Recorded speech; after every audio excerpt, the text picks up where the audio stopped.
Joe Biden.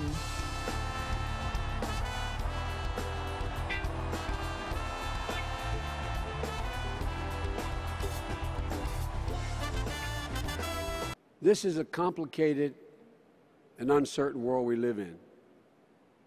The threats are too great.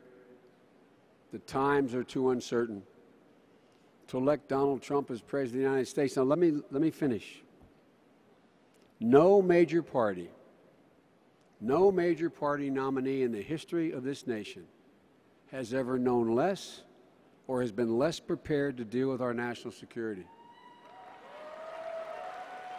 We cannot elect a man who exploits our fears of ISIS and other terrorists, who has no plan whatsoever to make us safer. A man who embraces the tactics of our enemies, torture, religious intolerance. You all know, all the Republicans know, that's not who we are. It betrays our values. It alienates those who we need in the fight against ISIS. Donald Trump, with all his rhetoric, would literally make us less safe. We cannot elect a man who belittles our closest allies while embracing dictators like Vladimir Putin. No, I mean it. A man who seeks to sow division in America for his own gain and disorder around the world. A man who confuses bluster with strength. We simply cannot let that happen as Americans.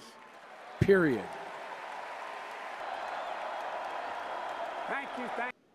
His cynicism is unbounded.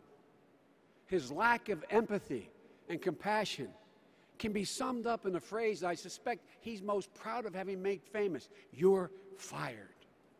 I mean, really, I'm not joking. Think about that. Think about that. Think about everything you learned as a child, no matter where you were raised. How can there be pleasure in saying you're fired? He's trying to tell us he cares about the middle class. Give me a break. That's a bunch of malarkey.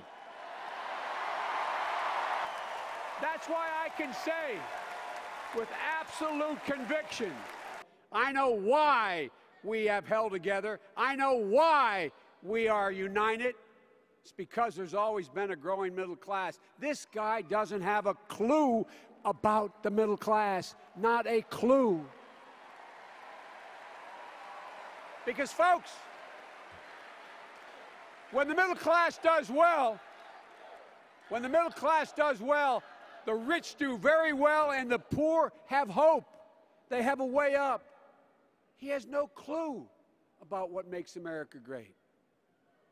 Actually, he has no clue, period. But, folks,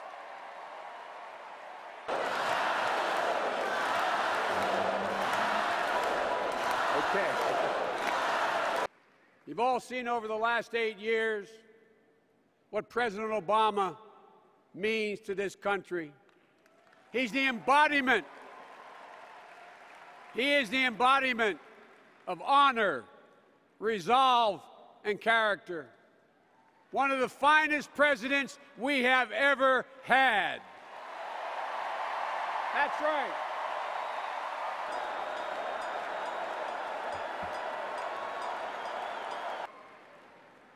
I see the faces of those who have placed their belief in Barack and me. So many faces, but one. This is kind of a bittersweet moment for Jill and me and our family. In 2008, when he was about to deploy to Iraq, and again in 2012, our son Beau introduced me to the country and placed my name in nomination. You got a glimpse. I know I sound like a dad, but you got a glimpse what an incredibly fine young man Beau was.